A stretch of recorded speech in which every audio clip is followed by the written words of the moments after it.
Hallelujah praise the lord. ఎలా ఉన్నారు? ప్రభువు నామమున మీ అందరికీ వందనాలు.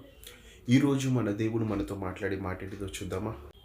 హెబ్రీయులకు రాసిన పత్రిక 11వ అధ్యాయము 6వ వచనం. హెబ్రీస్ chapter 11 verse 6. Without faith it is impossible to please him, for he who comes to God must believe that he is, and that he is a rewarder of those who diligently seek him. విశ్వాసము లేకుండా దేవునికి ఇష్టడై ఉండుట అసాధ్యము. దేవుని యుద్ధకు వచ్చువాడు ఆయన ఉన్నాడనియు తన్ను వెదుకు వారికి ఫలము దయచేయవాడనియు నమ్మవలెను కదా.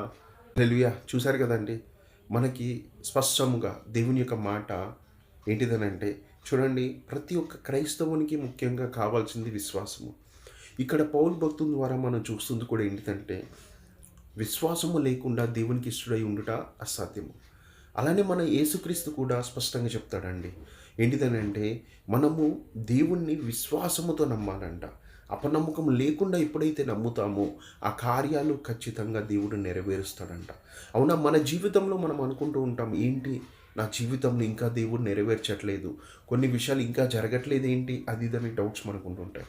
అయితే ఇక్కడ స్పష్టముగా ఆ మాట సెలవిస్తుంది. ఏంటిదనంట, విశ్వాసము లేకుండా దేవునికి ఇష్టడై ఉండుట అసాధ్యము. లేని వాటిని మనము ఉన్నట్టు నమ్మాలంట. అంటే ఒకవేళ నీ జీవితంలో కొన్ని సమస్యలు ఉన్నాయి, దేవుడు ఈ సమస్య నా జీవితంలో తీసేశాడని నువ్వు నిజముగా నమ్మాలంట. ఇది దేవుడి వల్లనే సాధ్యము.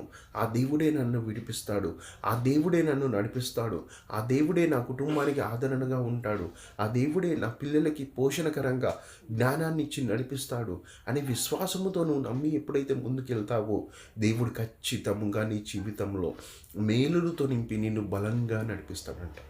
అంటే మనం చేయాల్సింది ఒకటే, ఏంటిదో తెలుసా? ఆయనని నమ్మాలి, విశ్వాసముతో మనము బలముగా ముందుకెళ్ళాలి. అవునా? చిన్న చేసుకుందామా?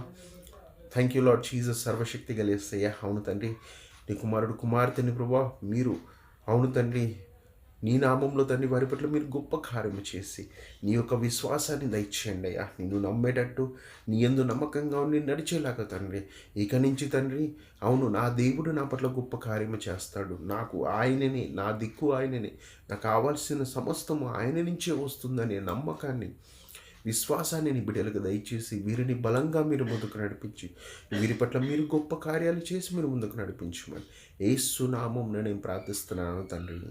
ఆమేన్.